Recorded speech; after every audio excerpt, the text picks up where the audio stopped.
Mes chers frères et sœurs en humanité, il existe dans le monde invisible des histoires que peu connaissent, des récits gardés dans le silence des serviteurs rapprochés d'Allah.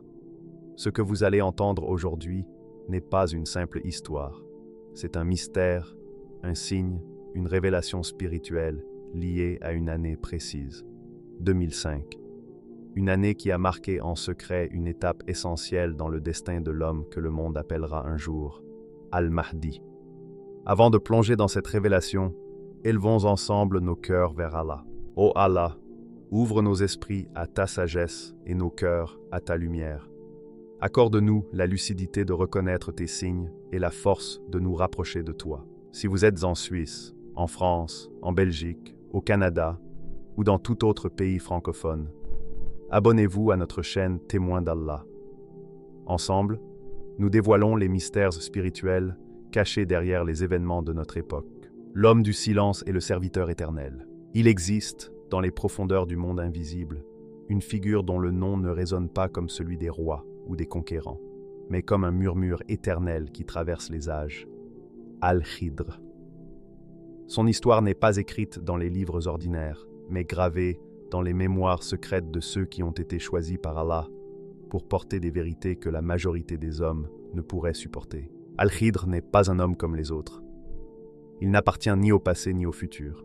Il flotte entre les dimensions du visible et de l'invisible comme une ombre lumineuse, comme un gardien silencieux que le temps ne peut effacer.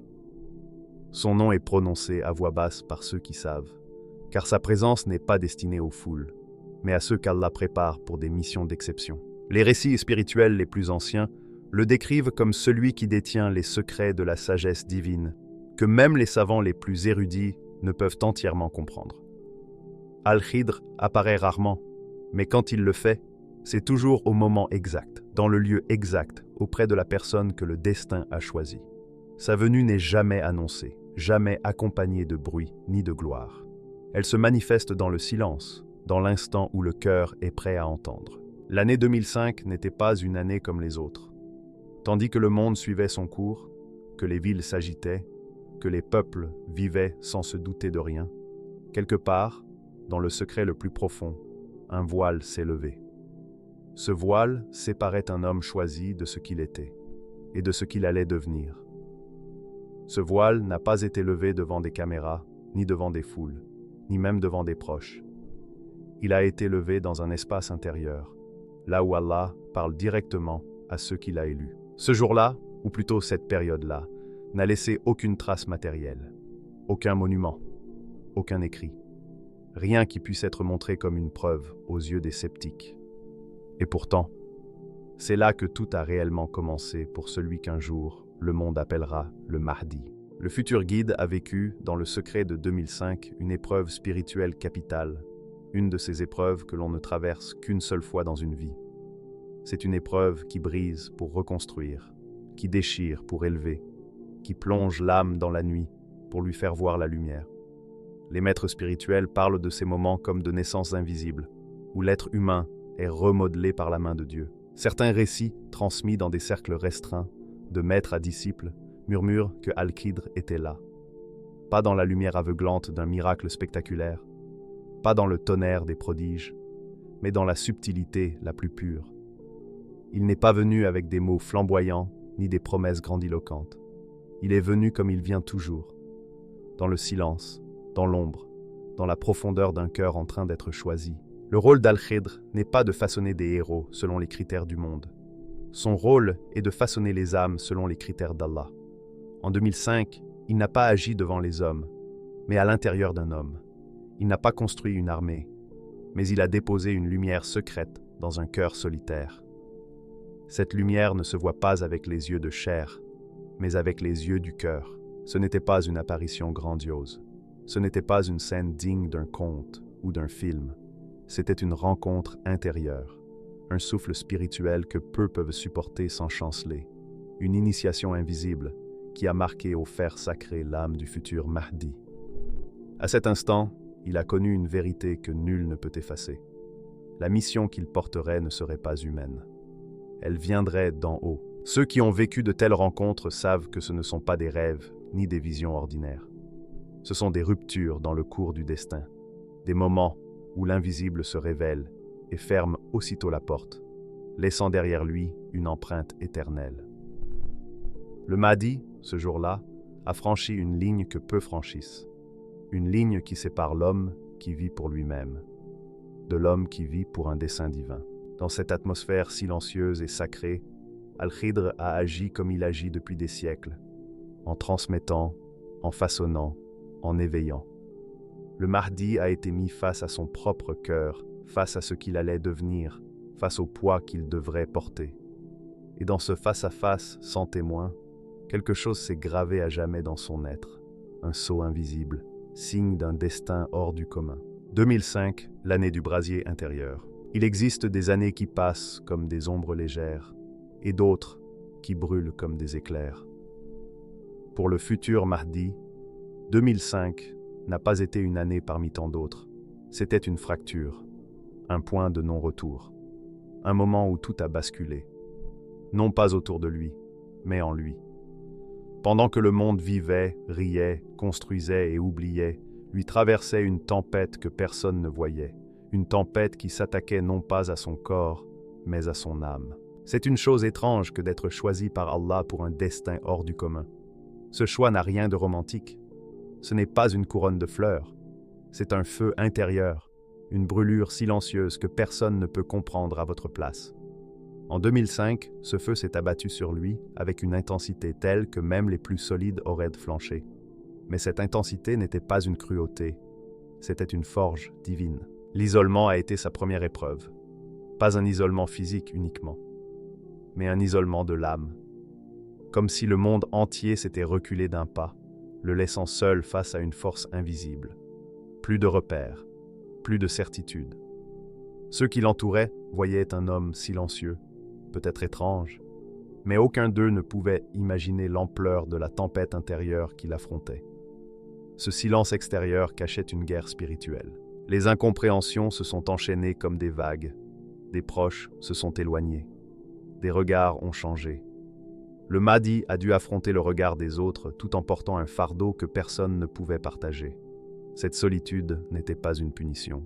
Elle était une séparation nécessaire. Une coupure d'avec le monde ordinaire pour préparer un cœur à une mission extraordinaire. Et puis vers les forces invisibles. Non pas des visions idylliques, mais une pression spirituelle écrasante. Comme si l'univers lui-même voulait tester chaque fibre de son être, chaque pensée, chaque peur, chaque faille. Dans cette fournaise, il n'avait aucun refuge humain. Aucun mot ne pouvait expliquer ce qu'il vivait. Il a été secoué dans ses fondations, comme un arbre frappé par la foudre mais qui refuse de tomber. C'est ici qu'intervient le rôle silencieux d'Al-Khidr. Contrairement à ce que beaucoup imaginent, le guide des élus ne vient pas effacer la douleur. Il vient utiliser cette douleur pour forger l'élu. Il vient comme un forgeron céleste, façonnant l'âme sous la chaleur ardente des épreuves. Le Mahdi a alors appris les 3 vertus qui marqueront toute sa vie. La patience absolue, celle qui transforme le cri en prière. La soumission totale à la volonté divine, même quand tout semble s'effondrer. Et la force silencieuse, cette force qui n'a besoin ni de mots ni de reconnaissance, mais qui se manifeste par une lumière intérieure que nul ne peut éteindre. Le feu de 2005 n'était pas une tragédie, c'était une naissance à travers la douleur. Comme l'or qui doit passer par la fournaise pour devenir pur, son âme a été plongée dans une forge spirituelle. Ce n'est pas un processus que les yeux voient, mais que les anges consignent. Une initiation invisible, qui ne laisse ni cicatrice visible ni trace écrite, mais qui grave dans le cœur une marque éternelle. Certains diraient, pourquoi tant de souffrance pour un homme choisi par Dieu? La réponse est simple, mais redoutable. Ceux qui porteront le poids de la lumière doivent d'abord apprendre à survivre dans la nuit. Cette souffrance n'était pas une punition.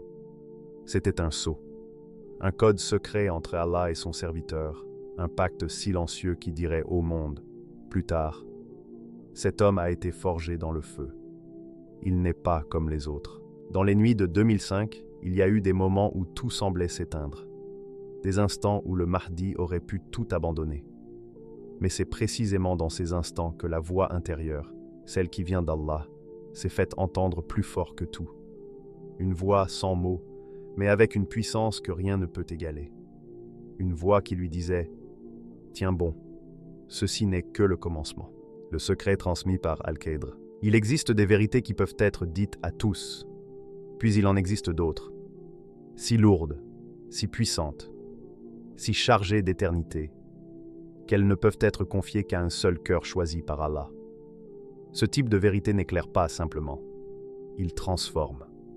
Et en 2005, c'est ce genre de vérité qu'Al-Qadr aurait transmise au Mahdi. Ce moment ne ressemblait à aucune révélation ordinaire.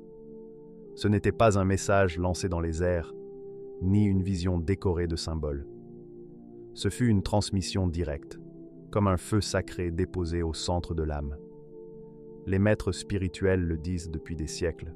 Lorsque Al-Qadr transmet quelque chose, ce n'est pas une parole, c'est une charge, un dépôt, un fardeau lumineux que seul celui qui a été préparé peut porter sans s'effondrer. Le secret confié n'était pas un simple savoir mystique, ni une information sur le futur. Ce secret était une responsabilité qui allait façonner chaque battement de son cœur, chaque étape de sa vie, chaque regard qu'il poserait sur le monde. Ce secret était comme une clé invisible. Une clé qui ouvrait un chemin, mais qui l'enfermait aussi dans une destinée irrévocable. À partir de ce moment, le Mahdi n'était plus seulement un homme. Il était devenu le porteur d'un mandat divin. Il a alors compris une vérité que la plupart des hommes ne saisiront qu'à la fin des temps. Son combat ne se jouerait pas seulement sur les champs visibles, entre les puissants et les faibles, entre les nations et les peuples, mais dans un théâtre beaucoup plus vaste, celui de l'invisible. Là où les forces du mensonge, de la confusion et de l'oubli tissent leurs pièges pour endormir l'humanité entière. Ce combat spirituel ne ressemble pas aux guerres des hommes. Il est silencieux, lent, méthodique, presque imperceptible. Les armes ne sont pas des épées ni des balles, mais des idées, des illusions, des mirages qui emprisonnent les cœurs. Le Mahdi a compris que sa mission serait de réveiller ce que le monde avait laissé mourir, la conscience spirituelle. Mais un tel secret ne vient jamais seul. Il a un prix. Et ce prix, c'est la solitude. Quand Al-Qadr transmet une lumière, il ne la fait pas briller en pleine foule. Il l'ancre dans un cœur isolé, loin des regards, pour que cette lumière ne soit ni corrompue par l'ego, ni affaiblie par les flatteries humaines. Le Mahdi n'a pas reçu des acclamations, il a reçu un silence écrasant. Ce silence était son terrain d'apprentissage, un silence qui enseigne plus que 1000 paroles. Cette solitude n'était pas une punition, elle était la preuve que la lumière reçue venait directement d'Allah. Car ceux qui reçoivent une telle charge doivent d'abord apprendre à marcher seuls avec Dieu, avant de marcher devant les hommes. C'est ainsi que les élus sont préparés. Ils sont coupés du monde pour être connectés à celui qui a créé le monde. L'enseignement d'Al-Qadr est unique. Il ne donne pas des réponses toutes faites. Il ouvre des portes à l'intérieur. Le Mahdi a alors découvert que ce secret n'était pas statique. Il allait croître en lui, comme une graine céleste grandissant avec chaque prière, chaque épreuve, chaque nuit passée dans le silence. Cette lumière n'était pas une simple illumination spirituelle. C'était un mandat invisible, une mission encodée dans son âme. Il savait désormais que cette vérité qu'il portait ne pourrait pas être comprise par la majorité tant que le temps fixé par Allah n'était pas arrivé. Il devrait garder le silence, contenir cette lumière, la protéger des malentendus et des regards curieux. Ce fardeau est plus lourd que des montagnes, car porter une vérité que personne ne voit, c'est porter une croix que personne ne comprend. Mais Al-Qadr le savait. Seuls ceux qui ont traversé le feu peuvent porter une lumière sans se consumer. C'est pourquoi cette transmission n'a pas été accompagnée de promesses faciles. Elle a été faite dans le poids du destin. Une vérité silencieuse, comme une épée invisible suspendue au-dessus du monde, attendant son heure. Ainsi, au cœur de cette année décisive, le Mahdi est devenu le gardien d'un secret qui dépasse les frontières humaines. Un secret qui n'est pas destiné à être expliqué, mais à être incarné. Ce secret allait déterminer chacun de ses pas jusqu'au jour où la lumière qu'il porte éclatera au grand jour. Les signes laissés derrière lui. Certains événements de la vie humaine s'éteignent comme une flamme soufflée par le vent. D'autres, au contraire, laissent derrière eux des traces silencieuses, presque imperceptibles, que seuls les cœurs éveillés peuvent reconnaître. Après 2005, Le passage du Mahdi dans la forge spirituelle n'a pas été marqué par des manifestations éclatantes.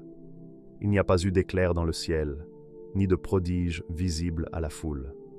Mais ceux qui ont croisé sa route ont ressenti quelque chose, sans jamais pouvoir l'expliquer. C'était comme une atmosphère différente qui l'entourait. Certains disaient ressentir une étrange paix en sa présence. D'autres, au contraire, percevaient une intensité silencieuse, presque oppressante pour ceux qui n'étaient pas prêts à la supporter.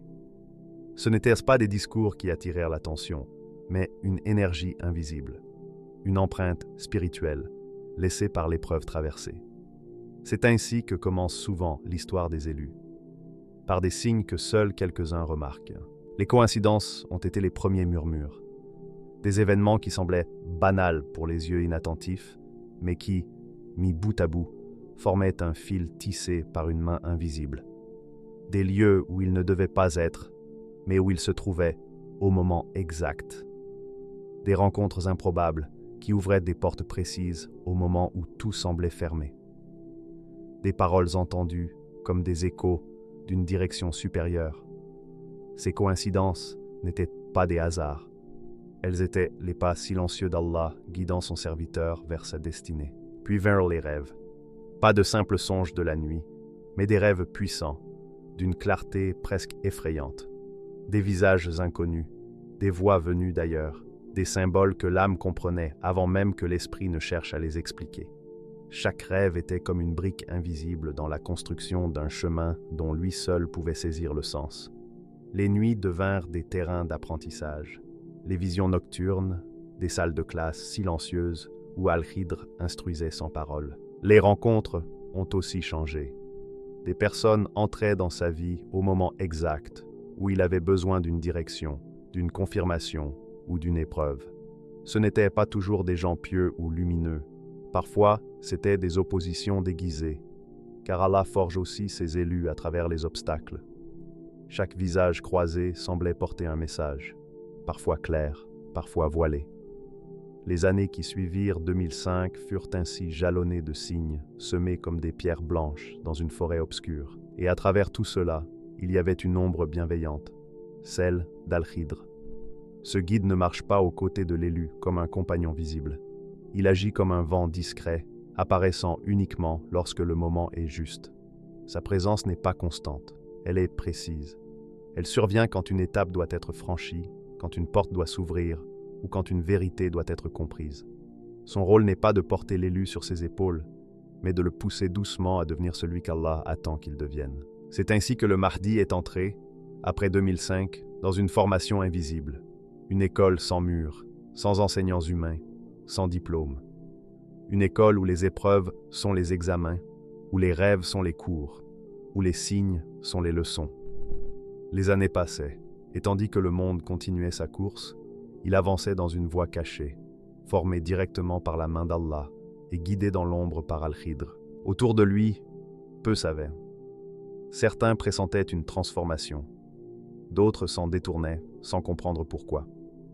Car une âme façonnée par Dieu dégage une vibration que seuls les cœurs éveillés reconnaissent. Les signes laissés derrière lui n'étaient pas faits pour convaincre les masses, mais pour préparer le terrain. Préparer le moment où cette lumière cachée devra, un jour, sortir de l'ombre. Et dans cette marche silencieuse, chaque rêve, chaque rencontre, chaque coïncidence devenait une note dans une symphonie que seul Allah pouvait entendre dans sa totalité. Le Mahdi avançait, sans gloire ni éclat, mais avec la certitude intime que rien de tout cela n'était aléatoire. Il était dans une écriture divine, une histoire tissée avec soin par celui qui écrit le destin des hommes depuis l'éternité. Le silence avant la tempête, le silence. Ce mot semble si simple, mais dans les plans divins, il est plus bruyant que 1000 éclats de tonnerre. C'est dans ce silence que naissent les révolutions spirituelles, celles que personne ne voit venir et que seuls les cœurs éveillés peuvent ressentir. Alors que le monde continuait son cours, occupé par des bruits vides et des agitations sans âme, un homme vivait dans l'ombre une métamorphose qui allait secouer l'histoire humaine. Cet homme, encore méconnu, était déjà en train d'être façonné par une main invisible, celle d'Allah. L'année 2005 n'a pas été une simple étape pour lui. Elle a été une fissure dans le tissu de l'invisible, une porte entr'ouverte vers des secrets que peu sont capables de porter. Pendant que le monde dormait, lui veillait. Pendant que d'autres cherchèrent le confort, lui était enveloppé par une tempête silencieuse, une onde spirituelle puissante qui ne faisait aucun bruit, mais qui bouleversait tout à l'intérieur. Le silence dans lequel le Mahdi a été plongé n'était pas un vide, ce n'était pas une absence, c'était un espace sacré, une école céleste où chaque souffle avait une signification, où chaque jour portait une leçon, où chaque instant était une préparation. Dans ce silence, il a appris à ne pas répondre au tumulte du monde par des mots, mais par une foi indestructible. Il a appris que le véritable pouvoir ne réside pas dans les cris des foules, mais dans le calme de celui qui marche sous la guidance divine. Il savait déjà, par les enseignements de son guide spirituel Al-Khidr, que les grandes missions ne s'annoncent jamais avec des trompettes humaines. Elles naissent dans le secret, dans l'obscurité, loin des regards. Le prophète de la fin des temps ne devait pas surgir comme une star médiatique, mais comme une lumière discrète, préparée en silence jusqu'au moment exact fixé par Allah. Ce silence était donc une protection, une armure invisible que seul le temps pouvait briser. Dans ces années de retrait, il observait le monde avec un regard que peu peuvent comprendre. Les injustices n'étaient plus pour lui de simples faits sociaux. Elles étaient les pièces d'un puzzle prophétique qui s'assemblait lentement. Les guerres, les mensonges, les déséquilibres spirituels, tout lui apparaissait avec une clarté tranchante. Et pourtant, il ne bougeait pas. Il se taisait, non pas par faiblesse, mais parce qu'il savait que chaque chose doit éclore à son heure. Le silence est souvent confondu avec l'inaction. Pourtant, c'est dans le silence que naissent les plus grandes décisions divines. Pendant que les hommes regardaient ailleurs, Allah préparait son serviteur. Il le faisait grandir, non pas dans les fastes, mais dans l'ombre. Non pas avec des applaudissements, mais avec des épreuves. Non pas avec des promesses humaines, mais avec des signes célestes que seul un cœur élu peut décrypter. Ce silence avait aussi une autre dimension. Il était le refuge de l'âme du Mahdi, car pour porter la lumière, il faut savoir écouter, dans l'obscurité. Il fallait que son cœur apprenne à entendre les murmures divins dans le vacarme du monde. Il fallait que son âme se détache des illusions humaines pour ne plus répondre qu'à une seule voix, celle d'Allah. Chaque nuit, chaque solitude, chaque incompréhension était en réalité une parole silencieuse du Très-Haut. Ceux qui connaissent les voix des saints savent que ce genre de silence n'est pas un oubli. C'est une gestation spirituelle, une lumière en construction. Le Mahdi ne devait pas apparaître au moment où les hommes le voudraient, mais au moment où les décrets célestes l'ordonneraient. Ce silence était donc la paix avant la secousse, la respiration avant le cri, le repos avant l'orage. Et bientôt, lorsque le monde s'y attendra le moins, ce silence explosera en une vérité éclatante. Ce qui a été préparé dans le secret sortira à la lumière. Ce qui était caché derrière les voiles du temps deviendra une évidence pour tous. Les foules diront alors « c'est arrivé soudainement ». Mais en réalité, rien n'était soudain. Tout avait commencé dans le silence. Tout ce que tu viens d'entendre n'est pas une légende. C'est le récit silencieux d'une préparation divine. Une histoire qui n'a pas commencé sur les champs de bataille, ni dans les salles des rois, mais dans la profondeur d'une âme choisie. Le Mahdi n'a pas été révélé au monde dans la lumière des projecteurs, mais dans la discrétion des nuits où seul Allah et ses anges sont témoins. L'année 2005 fut le brasier. Al-Khidr fut le guide invisible. Les signes furent semés comme des graines dans un sol que personne ne regardait. Et le silence fut la plus grande des armes, car Allah façonne ses élus là où personne ne regarde. C'est dans cette obscurité sacrée que le futur se construit, pierre après pierre, souffle après souffle, jusqu'au jour où les voiles tomberont. Quand ce moment arrivera, beaucoup prétendront l'avoir su. D'autres seront frappés de stupeur. Mais les cœurs éveillés reconnaîtront les traces laissées bien avant la lumière. Ils comprendront que la mission ne commence jamais quand le monde la voit. Elle commence quand Allah l'écrit. Et ton Seigneur crée et choisit ce qu'il veut. Il n'appartient pas aux hommes de choisir. Gloire à Allah. Sourate 28, verset 68. Ô spectateur, Si tu écoutes ces mots aujourd'hui, ce n'est pas par hasard. Peut-être que toi aussi, tu es appelé à être un témoin silencieux de ce que le monde ignore encore. Le Mahdi avance dans l'ombre, guidé par celui qui ne se trompe jamais. Et quand la tempête éclatera, ce ne sera pas une naissance, ce sera une révélation. Abonne-toi si tu veux continuer à explorer ces vérités cachées, car ce qui vient dépassera l'imagination. L'histoire s'écrit en silence, mais elle ne le restera pas éternellement.